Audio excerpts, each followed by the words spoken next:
하나님의 말씀을 읽도록 하겠습니다. 에베소서 3장 9절에서 11절에 있는 말씀입니다. 영원부터 만물을 창조하신 하나님 속에 감추었던 비밀의 경륜이 어떠한 것을 드러내게 하려 하심이라. 이는 이제 교회로 말미암아 하늘에서 정사와 권세들에게 하나님의 각종 지혜를 알게 하려 하심이니 곧 영원부터 우리 주 그리스도 예수 안에서 예정하신 뜻대로 하신 것이라. 아멘.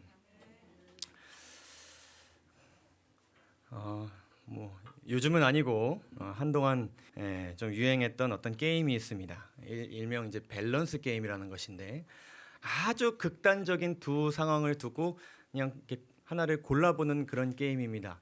예를 들어 두 가지를 한번 좀 드려보겠습니다. 여기 한 교회가 있어요. 근데 이 교회는 형제간의 사랑이 가득 차 있습니다. 그것이 느껴져요. 예배가 감동적이고 좋은 설교가 매주 있습니다. 재정도 탄탄합니다. 그리고 행정적으로도 여러 가지 일들을 해결하는 데 있어서 아주 좋은 이 조직 체계를 가지고 있어요. 그리고 뿐만 아니라 모든 성도들이 활발하게 선교 활동을 하고 많은 열매들을 맺고 있습니다. 좋은 교회입니까? 참된 교회라고 여러분 보여주십니까? 근데 교리에 좀 문제가 있어요. 조금 이상하게 가르치는 부분들이 있어요. 다른 교회가 있습니다. 여기는 불화와 다툼이 끊이지 않습니다. 매주 문제들이 있습니다. 도저히 설교를 들을 수가 없어요. 채워지지 않고 무슨 말을 하는지 잘 모르겠어요. 재정도 없어요. 엉망진창입니다. 막 부정이 막 만연하고요. 돈이 어디서 쓰이는지 잘 모르겠습니다. 정죄의 문화가 가득하고 형식주의가 가득합니다. 사람들이 왜 교회에 오는지를 잘 모르겠지만 많이 와요. 근데 교리에는 큰 문제가 없습니다.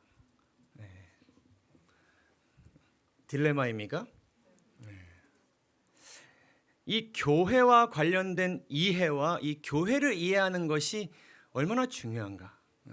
사실은 이 교회에 대한 이해가 우리가 신앙생활을 하는 데 있어서 가장 실제적인 부분을 다루고 있습니다. 이 교회는 어떤 교회인가? 교회라는 것은 어떤 것인가? 어떤 교회가 참 교회인가? 나는 어떤 교회를 다녀야 하는가? 중요한 문제입니까? 중요한 문제예요. 교회가 이러한 모습으로 운영되는 모습이 많이 있습니까? 여러분, 이런 교회가 정말 많습니다. 여러분, 이런 교회들 속에서 여러분들이 많은 교회도 다니셨을 뿐만 아니라 이 고민이 지금은 없기를 바랍니다. 그러나 이런 고민들이 여러분들 분명히 마음 가운데 있으셨을 것입니다. 어떤 교회가 진짜 교회인가? 진리를 가지고 있다 생각해서 교회를 찾아왔는데 그 성경에 대한 이해 빼고는 모든 것이 문제입니다. 그러면 여러분 마음 가운데 시험이 생깁니까? 분명히 생깁니다. 그 시험을 어떻게 해결하기를 하나님께서 바라시는가, 이런 부분에 대해서도 우리가 성경을 통해서 우리가 배워야 합니다. 여러분, 조직신학이라는 신학의 한 분야가 있어요. 이 신학은 여러분 잘 아시다시피 성경에 나타난 여러 가지 주제들을 체계적으로 이렇게 정리하는 신학의 한 분야인데, 특별히 우리 재림교회 기본교리에는 이러한 이제 분야들을 다루고 있습니다. 신론, 인간론, 구원론, 교회론, 그리스도인 생활론, 그 다음에 이제 종말론. 여러분들 이런 것들에서 여러분들 배워가고 계시죠. 근데 우리가 특별히 이 신론, 인간론, 구원론, 그리고 종말론에 대해서 우리가 많이 연구하고 배우는데, 이 교회론에 대해서 우리가 얼마나 많이 탐구하고 있는가를 좀 생각해 볼 필요가 있습니다. 교회에 대해서. 결국엔 우리가 신앙생활을 하는 곳이 어디입니까? 교회고, 누구와 함께 신앙생활합니까? 교회의 구성원들과 함께 신앙생활합니다. 이런 것들에서 성경에 대해서 어떻게 이야기하고 있는가? 교회에 대한 성경적인 이해가 중요한 이유는, 여러분, 교회론이라는 것은 다른 모든 성경 주제들을 포괄합니다. 다 아우릅니다. 결국엔 교회론을 통해서 신론이 전파되고, 교회를 통해서 그것들이 전파됩니다. 그것들이 다뤄지고요. 결국엔 우리가 중요하게 생각하는 여러 가지 성경의 주제들이 교회가 어떻게 다루고 있느냐가 굉장히 중요한 것입니다. 그래서 우리가 이 교회에 대해서 잘 이해할 필요가 있어요. 이 교회로는 그리스도인으로 하여금 이해하고 믿는 성경 주제들을 가지고 무엇을 해야 되는지를 알려줍니다. 중요한 것입니까? 정말로 중요한 것입니다. 더 중요한 것은 그리스도인들의 정체성과 소속이 무엇인지를 알려줍니다. 성경은 우리가 어떤 주제들에 대해서 이해하고 혼자 살아가라고 말씀하지 않으십니다. 교회라는 개념을 통해서 너희가 어디에 소속되고 어떠한 정체성을 가지고 어떻게 살아가야 하느냐에 대해서 말씀을 하십니다. 그래서 이 교회에 대한 이해는 하나님께서 내가 현재 어디에서 누구와 무엇을 어떻게 하시기를 바라시는가에 대한 답을 주는 것입니다. 중요한 것입니까? 매우 중요합니다. 그래서 우리는 끊임없이 질문을 가지고 이에 대한 성경의 설명을 우리가 듣고자 합니다. 교회란 과연 무엇인가? 여러분, 이 교회에 대해서 간단하게 정의 내리실 수 있으시겠습니까? 이 교회의 어떤 모양, 혹은 형태, 혹은 정신, 많은 것들을 생각해 보게 될 때에 이 교회라는 것은 사실 쉽게 정의 내릴 수 없는 굉장히 복잡한 개념들을 담고 있는 주제이기도 합니다. 이 모임 하나가 교회입니까? 맞습니까? 여러분들이 쪼개서 나뉘어져도 그것이 교회입니까? 이런 것들에 대한 이해가 우리가 필요합니다. 자, 교회를 나타내는 두 단어가 있어요. 성경에 나오는 두 단어가 있습니다. 특별히 신약에서 교회라고 번역된 헬라어는 에클레시아라는 단어인데, 이 단어는 불러냄을 받은 자들이라는 뜻을 담고 있습니다. 결국엔 이 같은 목적을 가지고 모인 사람들을 이야기합니다. 이 교회라는 것은 무엇의 모임이요? 사람들의 모임을 가리킵니다. 되게 단순한 개념이죠. 사람들이 적게 모이든 많이 모이든 그것이 모이면 하나의 뭐예요? 에클레시아, 곧 교회예요.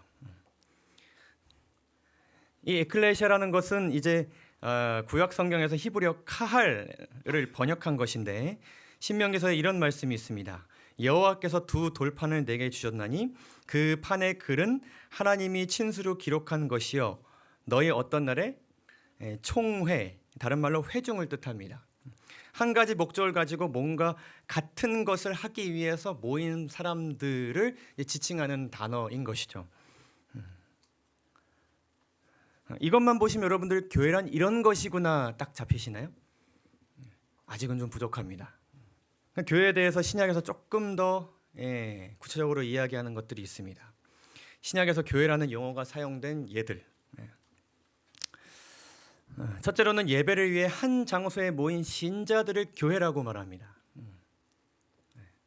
이 교회 맞습니까? 교회 맞습니다. 예배를 위해 우리가 한 장소에 모여 있기 때문에 교회입니다. 더 나아가 특정 지역에 살고 있는 신자들을 또 교회라고 했습니다. 갈라디아 교회, 유대 교회, 사마리아 지역에 있는 신자들, 그곳에 다양한 교회들이 또 있을지라도 그 지역에 있는 신자들을 총칭해서 교회라고도 했습니다. 또 작게는 한 가정에서 집회를 가지는 신자들을 그 집에 있는 교회라고 하셨습니다. 그 구성원이 작을지라도, 가족 구성원들끼리 모였을지라도 하나의 목적으로 모였으면 그것이 또한 교회인 것입니다. 넓은 의미로 세계 전 지역에 있는 신자들을 또한 교회라고 합니다. 또 더 나아가서 한 아버지를 섬기는 교회, 하늘과 땅의 모든 충성스러운 피조물들을 또한 교회라고도 하셨습니다. 자, 여기까지 보시면 교회는 이런 곳이구나 알 수 있게 되십니까? 일단 모여 있으면 교회 같습니다. 그렇죠? 여기서도 조금 부족합니다. 부족합니다. 그래서 신약의 말씀에서는 이 교회에 대한 여러 가지 은유적인 묘사들을 말씀하시는데 여러 가지 중요한 개념들을 설명하십니다. 첫째는 몸으로서의 교회. 교회는 누구의 몸입니까? 예수 그리스도의 몸입니다. 교회 자체는 예수 그리스도를 상징합니다. 근데 이 교회를 누가 운영하는 것인가? 그 머리는 또 누구십니까? 또 예수 그리스도라고 성경에서 말합니다. 우리는 무엇입니까? 이 몸에 지체들입니다. 이 지체들이란 말에는 여러 가지 의미들이 담겨져 있는데 우리 모두가 교회에서 각자 한 가지씩의 역할을 해야 한다는 것을 또 말해주면서 동시에 모든 지체들은 다 뭐하다? 머리 아래 다 뭐하다? 동등하다라는 것을 또 알려주고 있는 것이죠. 성전으로서의 교회, 이 교회는 거룩함이 부여된 곳입니다. 하나님의 교회예요. 하나님께서 계시는 곳입니다. 신부로서의 교회, 예수님 하나님과 우리가 이게 결혼 관계를 맺는 사랑의 관계를 맺는 그러한 사람들의 모임이다. 영적 예루살렘으로서의 교회, 한 가족으로서의 교회, 진리의 기둥과 기초로서의 교회, 또 싸우는 군대, 승리를 거둔 군대. 자, 이러한 개념들이 또한 우리에게 성경을 통해 설명되었습니다. 어떠시나요? 교회는 이런 곳이다. 조금 더 구체적인 그림들이 새겨지십니까? 중요한 것은 무엇인가? 성경은 교회에 대해서 이 정도 설명하십니다. 교회는 이런 곳이고 이런 모임이 교회고 교회는 이런 특징들을 가지고 있어야 한다. 이러한 말씀들을 우리가 배우면서 이런 질문들을 우리가 가질 수 있게 됩니다. 이러한 성경의 말씀들은 교회에 대한 여러 가지 실제적인 질문들에 어떤 답을 주는가? 교회는 반드시 다녀야 하는가? 꼭 이런 형태의 교회를 내가 다녀야 하는가? 어떤 교회를 다녀야 교회를 다니는 것일까? 중요한 질문들입니까? 한 교단이나 교회에 꼭 소속되어야 하는 것인가? 이런 궁금증 여러분 가지지 않으셨었나요? 꼭 한 교회를 다녀야 하는가? 내가 다니고 싶은데 여러 군데 다니면 안 되는 것인가? 교회와 교단 조직은 어떻게 운영해야 하는가? 이것들을 바탕으로 이제 10명인 교회, 1000명인 교회, 10,000명인 교회, 이렇게 교회가 늘 선교를 통하여서 성장하고자 우리가 힘쓰고 성장하게 되는데 그 많은 구성들이 몇 명일지라도 우리가 연합을 위해 함께 일해야 되는데 그 큰 하나의 조직을 어떻게 운영해야 되는가? 그 가운데 발생하는 문제들을 어떻게 해결해야 되는가? 문제 해결을 어떻게 해야 되는가? 교회에서 직분을 맡는 것이 얼마나 중요한 것이가? 꼭 맡아야 하는가? 이러한 것들을 우리가 이러한 질문들을 우리가 가지게 되고 이러한 것들이 성경에서 어떻게 말씀하시는가? 희미하게 말씀하시는 듯하지만 이것들이 이러한 질문들을 어떻게 답을 주고 계신가에 대해서 사실 우리는 배워야 합니다. 어떻게 보면 여러분들이 정말 실제적으로 해결되어야만 어쩌면 한 교회를 마음 편히 다닐 수 있는 그런 질문들이죠. 자, 이러한 지금 우리가 살펴본 이 교회에 대한 성경의 설명과 우리가 가지는 그 질문들에 대해서 존슨이라는 한 우리 교회 신학자가 이렇게 말합니다. 성경은 교회가 정확히 무엇인지에 대해서 아주 구체적인 정의와 설명을 주지는 않습니다. 직원회를 어떻게 해야 하고 누가 발언해야 되고 결의하는 것을 어떻게 해야 되는지까지 아주 상세하게 가르치시지는 않습니다. 그러나 성경은 우리가 교회가 무엇인지 이해할 수 있는 여러 이미지들을 제공한다. 이들 이미지와 비유들 각각은 퍼즐 그림 맞추기 조각과도 같다. 각각은 중요하지만 불완전하다. 함께 모으면 온전한 이미지를 만들어낸다. 교회가 해야 할 일은 무엇이라고 강조하는 것이냐면 교회가 말씀을 통해 교회의 그림을 완성시키는 일에 열심을 내야 하는데 그것을 하지 않으면 교회는 정체되고 교회답지 않은 모습으로 변질될 수 있다. 교회라는 것은 어떤 것이라고 이분이 이야기하는 것이냐면 성경이 말하는 그 교회에 대한 여러 가지 이미지들을 모아서 교회의 구성원들이 이 교회를 사람들의 모임을 교회답게 만들기 위해 끊임없이 노력하고 힘쓰는 것이 교회라는 것이에요. 근데 교회에서 이것을 멈추면 이 정도로 됐다. 교회가 이 정도면 완벽한 모습이야라고 생각하고 거기서 그 노력을 멈추게 될 때에는 교회가 교회답지 않은 모습으로 변질될 수 있다는 것입니다. 자, 우리에게 이 질문이 있습니다. 어떤 교회가 참 교회인가? 여러분들 어떻게 생각하시나요? 참 교회란 어떤 교회인가요? 참 교회란. 여러분들은 참 교회에 다니고 있다고 확신하십니까? 네. 한 70% 말씀하신 것 같은데 더 노력하도록 하겠습니다. 네. 이 교회라는 곳은 성경을 어떤 자세로 대하고 있는가 중요합니까? 성경의 바른 이해를 가지고 있는 것 중요합니까? 자, 여기에 재림교회가 있고 카톨릭 교회가 있습니다. 이 두 교회의 가장 큰 차이점은 무엇인가요? 여러분들은 아마 이 두 교회가 가지고 있는 성경에 대한 다른 해석들을 생각하실 수 있습니다. 예배일에 대한 해석, 그렇죠? 사후세계에 대한 해석, 예언에 대한 해석. 그러나 이 그리스도의 교회와 카톨릭 교회의 가장 큰 궁극적인 차이는 무엇인가 하면요, 이 교회에 대한 이해와 이를 운영하는 방식이 다릅니다.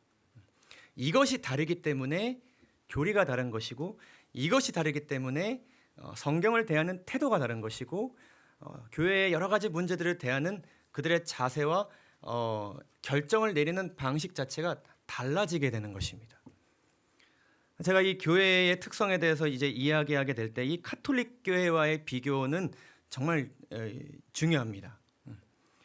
그들이 그냥 몇 가지 우리와 다른 교리를 가지고 있다는 그런 것이 아니라 그들이 우리에게 던지는 그 메시지, 너희들은 잘못되었다라고 그들도 우리에게 던지는데 그 메시지가 우리에게 큰 유혹이 될 수 있는 이유가 여기에 담겨져 있습니다.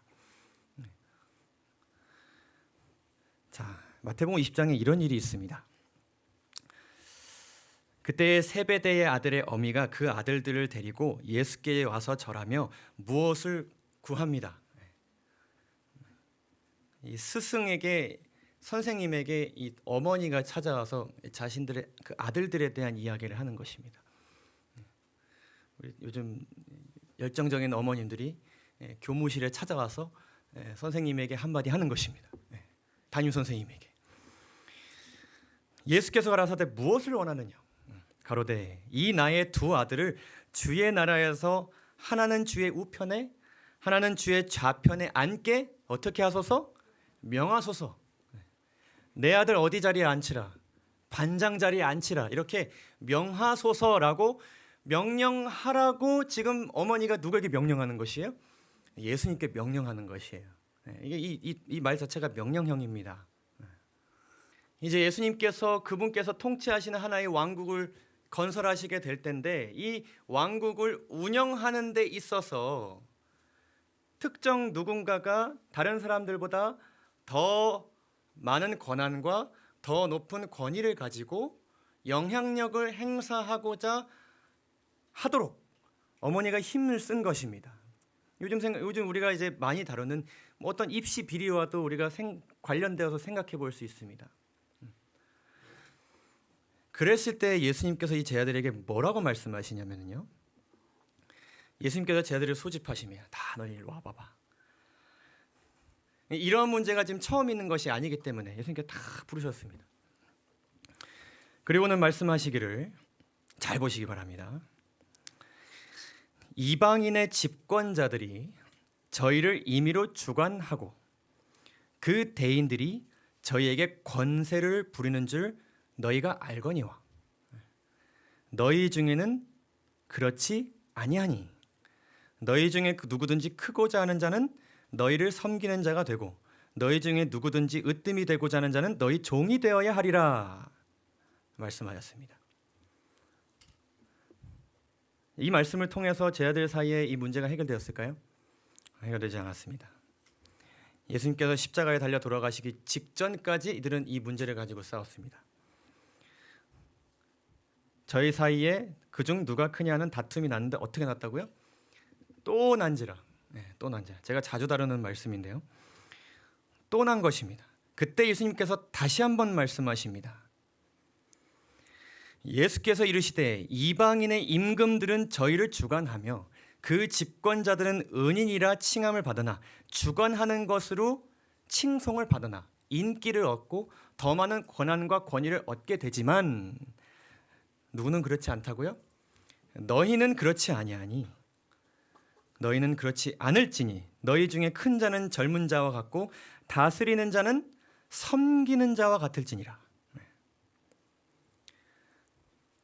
자, 이 12제자는 선교를 위해 부르심을 받은 최초의 교회 조직입니다.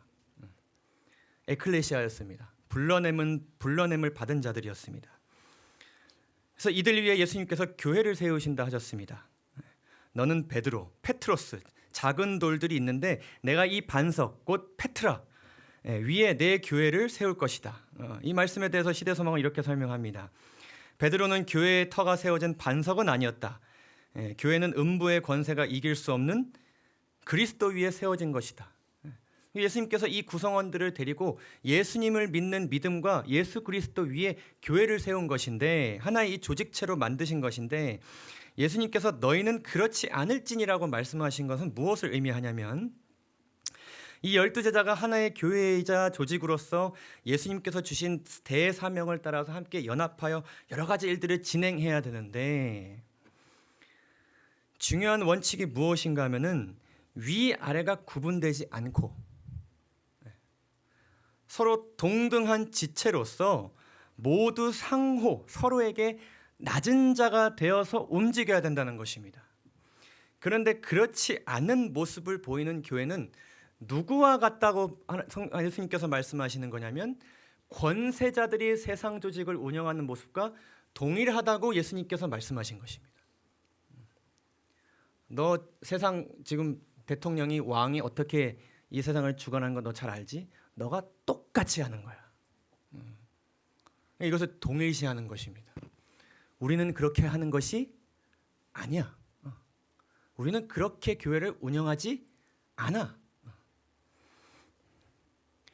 교회가 진리를 탐구하고 전파하는 것 중요하지만 진리를 가진 교회를 운영하는 방식 또한 무엇대로 해야 된다? 진리대로 해야 된다는 것입니다. 그런데 우리에게 생기는 질문은 이런 것입니다. 자, 이제 알겠어요. 이렇게 해야겠어요. 그런데 이 하나님께서 말씀 속에 주신 이 교회에 대한 개념들과 원칙들을 가지고 이 교회라는 조직을 운영하는 것이 과연 효과적인가 하는 것입니다. 효율적인가 하는 것입니다. 잘 운영될 수 있는가 하는 것이에요.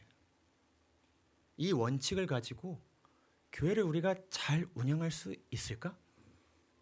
많은 문제들을 해결할 수 있을까? 더 많은 사람들을 예수님께로 이끌 수 있을까?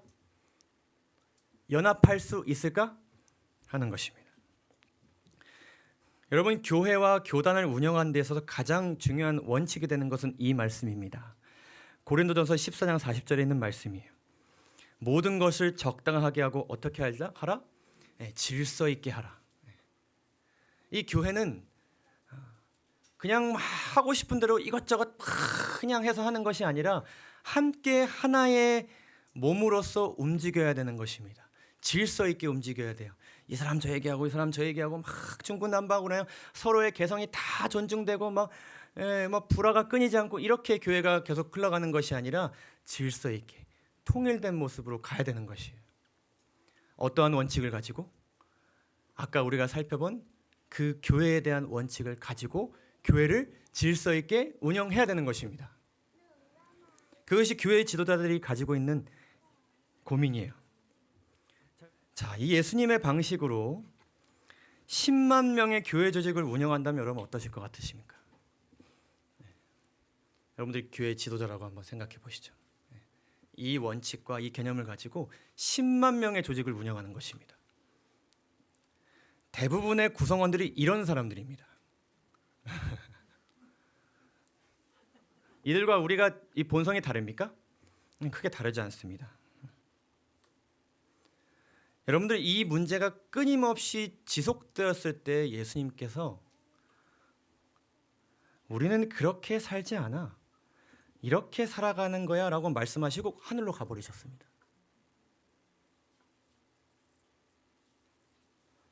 많은 해결되지 않는 문제들이 있었는데 예수님께서 모본 보여주시고 가버리셨습니다. 이 문제가 지금 해결되었습니까? 그래서 누가 어떤 일을 할 것인가? 우리가 함께 이것을 어떻게 만들어 나갈 것인가? 앞으로 신자들이 많아질 텐데 우리가 그들을 어떻게 진리로 끊임없이 이끌 수 있을까? 시대서망에 아주 흥미로운 글이 나옵니다. 예수께서 만일 제자들 중 하나를 다른 제자들보다 높여서 그 사람에게 어떤 특별한 권위를 자신이 가지고 있는 권위를 위임하셨더라면 그들이 종종 누가 가장 크냐고 다투는 것을 볼 수 없었을 것이다. 그러니까 이 문제를 가장 효율적이고 효과적으로 해결하기 위해서는 예수님께서 그들 중에 누가 큰지 계속 싸우니까 제가 뭐하다. 얘가 크다. 얘가 1번이고 얘가 2번이고 얘가 3번이야. 그렇게 하셨더라면 이 문제가 해결되었을 것이라는 것이에요. 그들은 저희 선생의 소원대로 복종하였을 것이고 잘 보세요. 예수께서 선택하신 자를 공경하였을 것이다. 이것이 큰 거대 조직을 운영하는 가장 효과적인 방법입니까? 그래요. 세상의 모든 대기업과 회사와 심지어는 학교조차도 이러한 방식으로 운영됩니다. 교회도 이러한 방식으로 운영되면 많은 문제들이 해결될 수 있을까요? 여러분, 거의 모든 문제가 해결될 수 있습니다. 빠르고 신속하고 정확하게. 그래서 카톨릭 교회는 이 방식을 채택한 것입니다. 이것이 중요한 것이에요. 카톨릭의 이 구성원이 몇 명입니까? 여러분 13억입니다.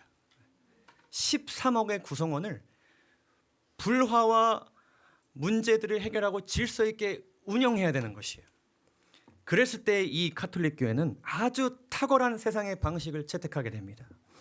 그리스도의 교회는 모든 신자들이 동일한 권리를 갖는 평등한 공동체이다? 아니다. 아니에요. 교회는 평등하지 않은 사회라고 바티칸 첫 공회에서 교회가 이것을 공식적으로 공표했습니다. 위와 아래가 교회에 존재한다. 왜냐하면 신실한 사람들 중에는 성직자와 평신도가 있을 뿐만 아니라 특히 교회 안에는 어떤 사람은 하나님이 주신 권세를 받아서 그 권세로 거룩하게 하고 가르치고 통치하지만 다른 사람들은 그런 권세를 받지 않았기 때문에 평등하지 않은 것입니다. 그러니까 너의 위치를 알라. 그러니까 너의 위치에서 뭐 하려고 하지 말아라. 선을 넘지 말라는 것입니다. 그래서 이 카톨릭의 계급 구조는 이 수직 구조입니다. 피라미드 구조예요. 그래서 맨 위에는 교황 한 명이 있습니다. 한 명이 제일 높아요. 한 명이 그 모든 그 높은 권위와 권한을 가지는 것입니다. 그러니 어떤 문제에 대해서 이 교황이 의견을 수렴할 수 있지만은 결정을 누구 혼자 하면 됩니까? 자기 혼자 하면 됩니다. 그리고 이 결정에 대해서 아래 모든 조직체들이 맨 위에 하나님과 동등한 위치에 있는 이 한 사람이 결정을 내린 것이기 때문에 내려가면서 순종하는 것입니다. 그렇기 때문에 이 임금들과 권세자들의 방식을 교회에 들여옴으로 인해서 이 카톨릭 교회는 13억 명의 신도들이 있는 대형 교회 조직을 효율적으로 질서 있게 운영할 수 있게 되는 것입니다. 그러면서 교리도 만드는 것이고요. 교리도 바꾸는 것이고요. 성경 말씀도 바꾸고 예배일도 바꾸는 것입니다. 그것을 바꾸게 되었을 때에 모든 사람들이 그냥 받아들이게 되는 시스템을 그들이 만든 것이에요. 이러한 시스템을 우리도 따라갈 수 있습니까? 그러한 유혹이 우리에게 있을까요? 이렇게 하고자 하는 유혹 굉장히 많이 있습니다. 우리 교회 많은 대형 교회들이 카톨릭과 반대된다고 하지만 이 방식으로 교회를 운영합니다. 담임 목사님이 다른 신도들보다 더 많은 능력과 권한과 권위를 가진다. 이 로버트 베론이라는 한 카톨릭 주교가 아주 우리에게 이렇게 찌르는 말을 합니다. 뭐라 그러냐면요. 많은 개신교회들이 카톨릭을 적대시하고 비성경적이라고 이야기한다. 교황은 잘못된 권위를 가지고 있다고 한다. 하지만 현재 계신 교회들을 보라. 질서가 무너지고 많은 관계들이 허물어지고 있지 않는가. 교황은 살아있는 하나님의 음성이다. 교황 없이 교회는 질서와 통제력을 잃게 된다. 권위 있는 음성이 교회에 없을 때 교회는 현재 많은 교회들과 같은 결과를 맞이하게 될 것이다. 설득력이 있습니까? 그럴 수도 있겠구나 라는 생각을 하게 할 만한 굉장히 설득력 있는 그러한 말입니다. 신약에서 교회는 그래서 이 선교적 사명과 양떼를 돌보는 일을 예수 그리스도의 원칙 안에서 하기 위해서 많은 노력들을 하였습니다. 그들이 제일 먼저 한 일은 무엇인가 하면 모여서 기도한 것입니다. 그들이 오순절 성령 사건 때 어떤 기도를 드렸는가에 대해서 예언의 신은 이것에 대해서 기도드렸다고, 집중해서 기도드렸다고 이야기합니다. 불화와 최상권을 잡으려는 모든 욕망을 버리고자 기도하였다. 우리가 앞으로 이제 성령의 은사를 받아서 함께 세상으로 나아가야 되는데 이 일을 진행하는 데 있어서 누가 더 높고 낮은지에 대해서 우리가 마음 가운데 다시 한번 시험에 들지 않기를 성령 하나님께 간절히 그들이 함께 다투고 싸웠던 이들과 모여서 기도한 것입니다. 이 원칙을 우리 마음에서 하나님 제거하지 말아 주십시오. 늘 가지고 이 모든 일을 진행하도록 도와주십시오. 그리고 그들은 한 사람의 어떤 지도자를 딱 세우기보다는 협의회를 구성했습니다. 그리고 신자 수가 늘어남에 따라 교회의 사물을 돌보기 위한 여러 가지 역할들을 신자들에게 부여하였습니다. 이때 이제 집사와 장로와 감독의 역할들이 이제 성도들에게 부여진 것이죠. 이것은 신분을 이야기하지 않습니다. 역할을 이야기하는 것입니다. 그리고 교회의 다양한 문제들을 해결하기 위해서 사도들이 직접 교회를 찾거나 편지로 권면합니다. 그래서 우리가 신약에서 보는 많은 그 편지서들이 대부분 교회 안에 여러 가지 문제들을 해결하기 위해서 보내진 편지서들입니다. 그리고 여러 가지 교리적인 문제 해결을 위해서 회의를 소집합니다. 가장 유명한 것이 이 사도행전 15장에 나오는 예루살렘 총회죠. 그 교회의 지도자들과 그리고 파견된 대표자들이 함께 모여서 그 내용에 대해서 다루고 토의하고 결정하고 교회에 공지하는 이러한 민주적인 방식을 통해서 그들이 교회를 운영하기 위해서 굉장히 애썼습니다. 누가 말했기 때문에, 누가 정했기 때문에, 사람이 정했기 때문에 그들이 순종하는 것이 아니라 함께 기도하고 불화 없이 함께 토의하고 그곳에서 그들이 기도하여 결정한 것을 교회에 보내고 교회는 그것에 존중하고 이러한 방식으로 신약 교회가 운영되었습니다. 그러면서 가장 중요한 원칙은 무엇이었냐면은 고린도서 3장에 있는 말씀입니다. 그런즉 아볼로는 무엇이며 바울은 무엇이뇨 저희는 주께서 각각 주신 대로 너희로 하여금 믿게 한 사역자로서의 역할을 우리는 맡은 사람들일 뿐이다. 사람들이 자꾸 교회가 커지면 커질수록 그 교회의 성장에 가장 큰 영향을 준 사람들에 대해서 계속 칭송하는 것입니다. 우리는 아볼로를 따른다. 우리는 바울을 따른다. 그때 바울은 우리는 그저 사역자에 불과해요. 나는 심었고 아볼로는 물을 주었으며 오직 누가 자라나게 하셨다? 하나님께서 자라나게 하셨다. 그런즉 심는 이나 물 주는 이는 아무것도 아니로되 오직 자라나게 하시는 하나님뿐이니라. 그가 늘 마음을 하나님 앞에 재정비하면서 교회들에게 이야기하였습니다. 나를 결코 높이지 말아라. 나는 그런 존재가 아니다. 이러한 노력들이 신약교회에 계속해서 있었던 것이죠. 그렇다면 제7의 안식일 예수재림교회는 어떠한가? 재림교회는 이에 대한 이 고민에 대해서 이 교회에 대해서 어떻게 고민하고 성장해 나갔는가? 잘 보시면 좋겠습니다. 여러분 초기 재림교회들은 회중 이상의 조직을 굉장히 정말 결사반대하였습니다. 지금도 많은 그러한 인식이 있지만은 여러분 이 조직 자체를 부정하는 사람들이 지금도 있습니다. 그냥 조직을 세우면 잘못된 것입니다. 그냥 조직을 세우면 무조건 부패하게 되고 무조건 조직을 세우면 안 된다고 이렇게 주장하시는 분들이 가끔 계세요. 근데 이 초기 재림교회는 이러한 인식이 대부분이었습니다. 왜냐하면 그들이 힘들게 떠나온 바벨론 교회, 조직이 오래되었고 교회 역사가 오래된 그 교회에서 그들이 힘들게 떠나왔는데 그들이 반복하지 않고자 하는 그 교회의 역사를 지금 뭐 하고자 하는 거예요? 다시 반복하고자 하는 것처럼 보여졌기 때문에 그들이 굉장히 이 조직을 반대했습니다. 이 조지 스토즈라는 사람이 어떤 교회도 사람의 능력으로 조직될 수 없다. 하지만 그렇게 된다면 그 순간 그것은 바벨론이 될 것이다. 조직을 세우는 것 자체가 이 교회가 바벨론을 가게 된다는 것입니다. 이러한 인식이 굉장히 강했어요. 그래서 이 교회 조직을 구성하고 구체적으로 논의하기까지 몇 년이 걸렸다고요? 20년이 걸렸습니다. 해야 된다. 초기 재림교인들은 대실망 이후 흩어진 자들을 모으기 위하여 연간 5회에서 10회 정도의 총회 및 회의를 가졌습니다. 이 제임스 화이트이 그 리더십으로서의 역할을 많이 하였습니다. 어쨌든 우리가 이 한 모임으로서 에클레시아로서 선교 사역을 해야 되는데 그것을 어떻게 효과적으로 할 수 있는가? 한 사람이 개인이 다 정할 수 없는 것입니다. 그러니까 모여서 회의하고 결정하고. 그리고 이제 무엇을 시작하게 되냐면 출판 사업을 시작하게 됩니다. 뭐 해야 되니까? 많이 전파해야 되니까. 자, 그러면서 신자 수가 늘어납니다. 200명에서 2,000명으로 증가합니다. 잘된 일입니까? 감사한 일입니까? 근데 10배로 늘어나니까 문제들이 발생합니다. 굉장히 실제적인 문제들이었습니다. 안수를 위한 규정이 없었으므로 공식적인 성직자가 없었습니다. 그러니까 사회에서 볼 때는 공식 목회자가 아니라 뭡니까? 자칭 목회자입니다. 자칭 목회자. 법적인 제도가 없다 보니까 신자들이 목회자들을 지원할 제도가 없었습니다. 그래서 당시 초기의 목회자들이 정말 맨땅의 헤딩이었습니다. 정말 헌신하는 그 사람들이 먹이고 재워가면서 그분들이 순회 설교하였습니다. 아주 가난했습니다.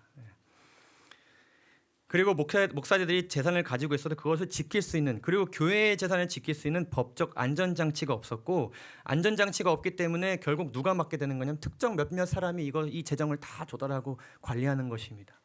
그럼 문제가 생길 수 있습니까? 생길 수 있는 것이죠. 이러한 일 때문에 목사를 사칭하는 사람들이 생겨납니다. 그래서 교단의 목회자라는 어떤 그게 없으니까 뭐 이상한 사람이 와서 이상한 얘기를 하고 가고 뭐 이런 일들이 발생하는 거예요. 그러니까 법적 문제들이 생겨났지만 그것을 해결할 수 있는 공식적인 교회 조직이 없었습니다. 그리고 일부 목회자들의 과도한 일, 그리고 낮은 사례비, 그러니까 특정 사람들에게 일이 계속 권하는가 이것이 몰리게 되는 것이죠. 여러분들 잘 아시는 그 앤드루스 대학교를 설립하고 또 이제 대총회장을 역임하셨던 앤드루스라는 분은 25살에 은퇴를 선언합니다. 도저히 이러고는 못 살겠다. 목회에 소극적으로 변하는 목회자들이 생겨납니다. 그럼 당연히 이 영향은 누가 받았을까요? 교회가 받는 것이죠. 이로 인해 조직에 대한 중요성이 설득력을 얻기 시작합니다. 그러면서 화인 여사가 이러한 것들에 대해서 아주 많이 강조하기 시작하였습니다. 주님께서는 교회의 복음의 질서가 잡히지 아니하고 또 등한시되어 온 것에 대하여 나에게 보여주셨다. 형식주의는 폐하지만 질서를 등한시해서는 안 된다. 하늘에는 질서가 있다. 그리스도께서 이 땅에 계실 때 당신의 교회에는 질서가 있었고 그가 승천하신 후에도 그의 사도들은 질서를 엄격히 지켰다. 더구나 하나님께서 당신의 자녀들을 믿음으로 연합시키려는 마지막 시대인 지금에 와서는 과거의 어느 때보다 더 참된 질서가 요구되고 있다라고 호소하면서 조직의 그 형성에 대한 중요성을 강조하기 시작합니다.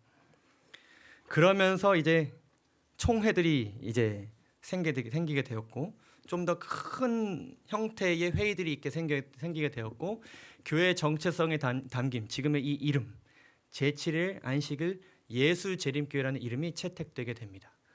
그러면서 이제 총회와 출판 의료기관, 그러니까 병원은 병원들을 운영하고 출판은 출판들을 운영했던 것을 하나의 이 한 행정 조직으로 이렇게 합치는 그러한 행정적 절차 또한 하게 됩니다.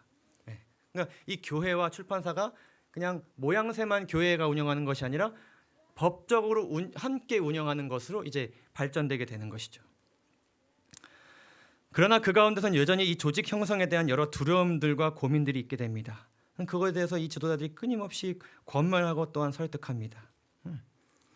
교회가 정했으니 이렇게 따라야 된다 이렇게 하지 않았습니다. 아무리 화인 여사가 그 빛을 받았다 할지라도 성경적인 방식으로 사람들을 권면하고 설득했습니다.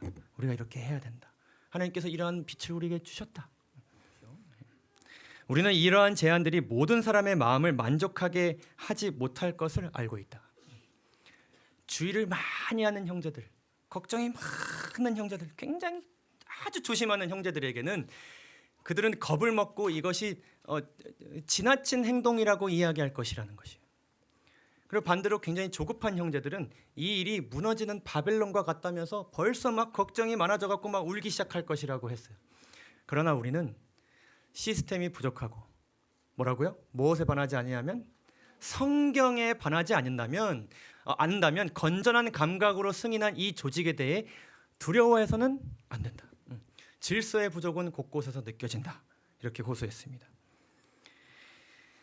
좀 빠르게 넘어가겠습니다. 그러면서 대총회가 창설되고 대총회장이 선출되고 여러 조직 확장과 조직 개편이 이루어지게 됩니다. 그건 본질적으로 선교를 위한 것이었죠. 수가 많아지니까 이제 합회가 늘어나고 여러 가지 선교 사업들, 그 선교하는 그 범위가 늘어나고요. 그러면서 이 조직이 점점점 이전에서 더 나은 조직으로 이렇게 변화되게 발전되게 된 것입니다. 그러면서 1863년에서 1901년 사이에 교회가 30개에서 1500개, 합회의 수가 6개에서 100개, 교인 수가 3,500명에서 거의 8만 명에 이르는 신자들이 늘어나게 됩니다. 감사한 일입니까? 자, 지금까지 조직된 이 조직 체계가 완벽한 조직 체계였을까요? 그렇지 않습니다. 이랬더니 문제가 또 발생했습니다. 가장 큰 문제점은 무엇인가 하면 이 대총회장에게 권한이 너무 집중되어 있었다는 것입니다. 그러니까 그때까지는 이 한 사람이 모든 사무를 이 회의를 통해서 이렇게 하는 것이 그러니까 회장 혼자 결정하는 것은 아니지만 하나의 회의로 이 모든 것을 주관하는 것이 가능했습니다. 그런데 이제 너무 사람들이 많아지고 조직체가 많아지니까 감당할 수 없는 크기가 된 것입니다. 중요한 것은 이것입니다. 권한이 일부 사람에게 집중됨으로 인하여서 자신의 가졌던 그 권한을 왕권으로 행사하기 바라는 사람들이 늘어났다는 것이에요. 그래서 이 행정조직 안에서 여러 가지 권력 다툼이 일어나게 됩니다. 그러면서 이 화인 여사는 대총회에 이러한 문제를 지적하면서 조직을 개편할 것을 호소합니다. 또 한 번의 발전을 우리가 하자는 것이죠. 그러면서 이 대총회에서 이 행정 구조를 다시 한번 개편하게 됩니다. 그 개편된 조직 체계가 지금 우리가 속해 있는 이러한 행정 구조입니다. 대총회, 지회, 연합회, 지방합회, 그리고 지역교회. 그래서 우리는 부가태 지회에 소속되고 한국연합회에 소속되고 서정연합회에 소속되고 이렇게 진리애플교회가 있는 것이죠. 자, 이것은 또한 완벽한 조직이었을까요? 그래도 문제가 발생합니다. 20세기 초에 그 재림교회가 시작된 그 배틀크릭 지역에 모든 영향력에 있는 교회와 기관들이 이렇게 몰리게 됩니다.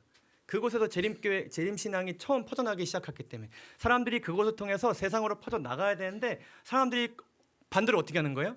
그쪽으로 모여드는 것입니다. 그쪽에 가면 더 신앙하기 좋고 교회 다니기 좋고 더 뭔가 이렇게 좋은 그리스도인들이 있기 때문에 그래서 이곳은 마치 유대교의 예루살렘과 같이 이 배트크릭이라는 곳이 거룩한 도성처럼 여겨지는 문제가 발생합니다. 그러니까 우리가 이렇게 나의 하나님과의 믿음을 지켜야 되는데 배틀크릭을 지키는 것이 사명이 되는 것입니다. 배틀크릭에 이상한 사람들이 들어오거나 이상한 교회가 발생하면 마치 예루살렘에 이방인들이 넘어오는 것처럼 사마리아인들이 넘어오는 것처럼 그들이 자꾸 그렇게 하는 것이 그런 문제들이 발생하게 된 것입니다. 여러분, 이러한 것처럼 문제는 계속해서 발생하고 조직 체계의 부족함은 계속해서 드러났지만 여러분, 재림교회는 끊임없이 질서 있고 오직 선교를 위해 힘쓰는 교회 조직을 어떻게 운영하기 위해서 성경적으로 운영하기 위해서 지금까지도 노력하고 있습니다. 지금의 행정, 지금 시스템이 완벽할까요? 그렇지 않습니다. 에베소서 2장 20절에서 22절에서 이러한 말씀이 있습니다. 다 함께 한번 읽어볼까요? 너희는 시작. 너희는 사도들과 선지자들의 터 위에 세우심을 입은 자라. 그리스도 예수께서 친히 모퉁이 돌이 되셨느니라. 그의 안에서 건물마다 서로 연결하여 주 안에서 성전이 되어가고 너희도 성령 안에서 하나님의 거하실 처소가 되기 위하여 예수 안에서 함께 지어져 가느니라. 아멘. 교회라는 곳은 완성된 곳이 아닙니다. 교회는 끊임없이 예수 그리스도 안에서 성전이 되어가는 곳이고, 예수 그리스도 안에서 더 나은 성전으로 지어져 가는 곳이 교회입니다. 교회라는 것은 완벽한 시스템을 갖춘 빈틈없는 철옹성이 아닙니다. 하나님께서 그 성벽 한 곳은 무너져 있고 구성원들이 제각기 일을 안 할지라도 이 이스라엘 그 나라가 하나님의 보호하심 안에서 완벽하게 보호된 것처럼 이 교회는 인간의 눈에 보기에 늘 부족하고 허점이 많고 문제를 잘 해결하지 못하는 모습들이 보여질 수 있어요. 그러나 교회는 예수 그리스도의 원칙 안에서 지어져 가고자 할 때의 그 교회는 참교회입니다. 그 교회가 참교회입니다. 참교회는 선교와 질서를 최우선으로 하고 그 모든 과정을 그리스도의 방식으로 운영하는 교회입니다. 아무리 교회의 문제와 약점이 심각하더라도 효과적인 해결을 위해 성경의 원칙과 반대되는 세상 권세자들의 운영 방식을 절대로 채택할 수 없습니다. 때로는 여러분들이 이 교회 조직의 여러 가지 문제들과 여러 가지 일어나는 일들을 통하여서 왜 이 문제는 빨리 해결하지 않는 것인가? 이 교회 기관에는 목회자들로 구성된 그 기관도 있지만은 행정위원회라는 것이 있습니다. 그래서 마치 이 대통령이 뭔가를 정할지라도 국회의 동의를 받아야 되는 것처럼 이 교회 모든 조직도 그 평신도와 장로님들과 목회자로 구성된 이 행정위원회에서 그 기관이 정한 것에 대한 동의를 받아야 됩니다. 예를 들면 합회에서 이제 올해 저를 채용하겠다고 결정을 내렸는데 행정위원회에서 목록을 쭉 보니까 어떤 장로님이 이 유민철이라는 전도사 뽑으면 안 될 것 같다. 그러면 안 되는 것입니다. 근데 이러한 과정이 때로는 어떤 큰 문제를 해결하는 데서 굉장히 불필요하고 복잡한 과정처럼 여러분 느끼실 수 있어요. 왜 그것을 다 일일이 이렇게 보여서 해결해야 되는 것인가? 빨리 합회가 이런 거를 결정해서 빨리 이런 걸 처리하면 되는 것이 아닌가? 이게 얼마나 이렇게 중요한 것인데. 그러나 참된 교회는 그거를 해결하기 위해서 결코 권세자들의 방식을 채택할 수 없습니다. 교회는 그 방식으로 해야 합니다. 그것이 예수 그리스도의 원칙이기 때문입니다. 그것이 예수 그리스도께서 우리에게 주신 교회를 운영하는 방식이기 때문입니다. 우리의 품성처럼 교회는 완성된 조직이 아닌 그리스도 안에서 완전해지기 위해 힘쓰는 교회입니다. 교회 또한 계속 자라나야 하고 자라나고 있는 것입니다. 그래서 우리가 해야 할 일은 교회를 비판적인 시선으로 바라보는 것이 아니라 그리스도의 마음으로 바라보고 지도자들의 결정을 존중하며 개인의 자라남과 교회의 지체로서의 역할에 헌신하는 일에 최선을 다해야 할 것입니다. 여러분, 교회를 이렇게 이해하시기를 간절히 바랍니다. 제가 강요하는 것은 아니고요. 참된 교회는 그리스도의 원칙으로 운영되고 그것을 가장 중요하게 여기는 교회가 바로 참된 교회입니다. 교회가 비록 약하고 결함이 있고 책망과 경고와 권고를 받을 필요가 있을지라도 그것은 그리스도께서 당신의 최고의 관심을 쏟으시는 지상의 유일한 대상입니다. 그래서 이 작은 교회를 성도가 2-3명 모이는 그 교회를 10명이 모이는 교회를 1000명의 교회를 수십만 명의 교회 조직을 하나님께서 보살피시고 하나님께서 운영하실 것이라는 것을 여러분 확신하면서 이 교회 안에서 여러분들 정말 마음의 어떤 교회의 움직임으로 인해서 부담 가지시고 걱정 가지시기보다는 구원에 대한 확신을 가지시고 매일매일 주 안에서 자라나가게 되시는 그런 모든 재림교회 그리고 진리햇불교회 지체 여러분 되시기를 간절히 소망하면서 오늘 말씀을 마치도록 하겠습니다. 감사합니다.